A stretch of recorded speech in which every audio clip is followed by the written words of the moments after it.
What's up, people? So we went through our ray diagramming for lenses today.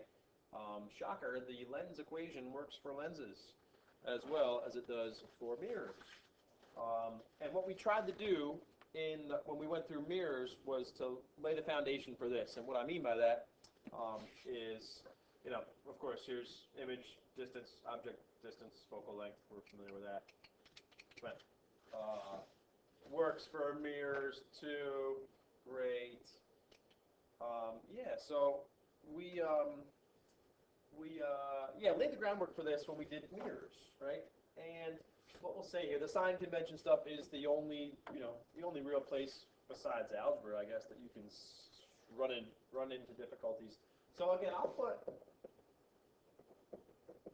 always in for positive object distances and never for negative object distances. But, well, I'm going to say I'll qualify unless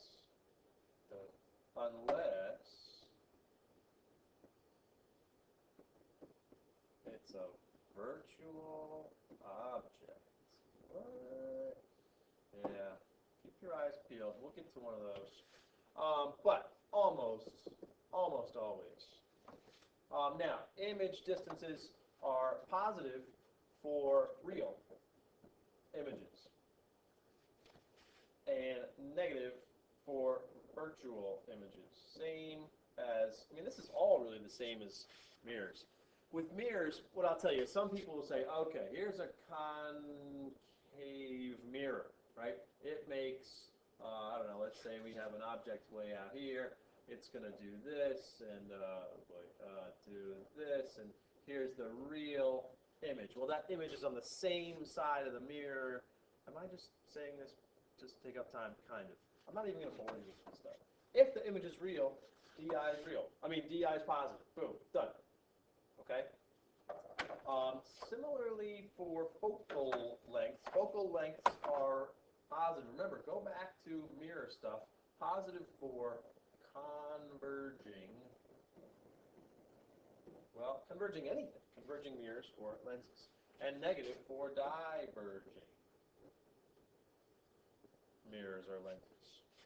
Okay, now, the thing you can run into trouble with here is that what's a converging lens look like? Well, that's a lens that looks like this. Convex lens. Well, what's a converging mirror look like? It looks like that.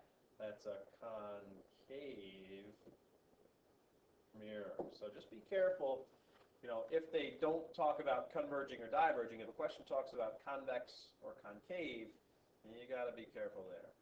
Okay? So the opposite's true over here. Diverging lenses look like that. So that's a concave lens. But a mirror looks like this, if the object is over here. So that means this is a convex mirror, right? So that's why we just try to generalize. Anything that's diverging, we say negative focal length. Anything converging, we say positive focal length. Magnification positive for upright. Negative for inverted.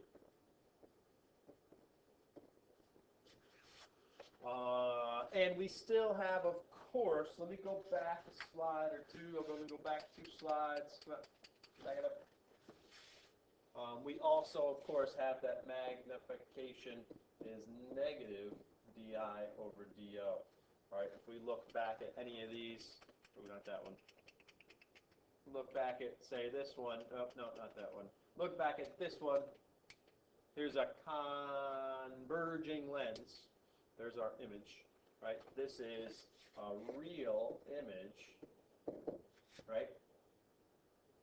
And here is di, which is a positive di. We got a positive do. That means magnification is, well, negative di over do. Well, sure, that's why this one is inverted. because DI is positive, but that negative makes our magnification negative. Okay, so that works just like it did before. Just like it did before with mirrors. Right, here's a virtual one where DI is negative. Therefore, negative DI over DO is going to give you a positive magnification. Okay, this is our magnifier. And these are virtual. That's a negative DI. Therefore, the magnification is positive. It just happens to be smaller. Right, of course, because DI is smaller than DO. All right, so therefore we get a positive but less than 1 magnification. Oh, yeah. And this crazy thing, you all came up with this by yourselves. You didn't even talk about it, right?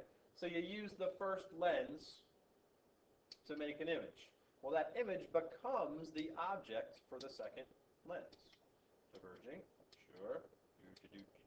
So there's your final object. That's not math. Well, we can do these mathematically, which we will. Okay?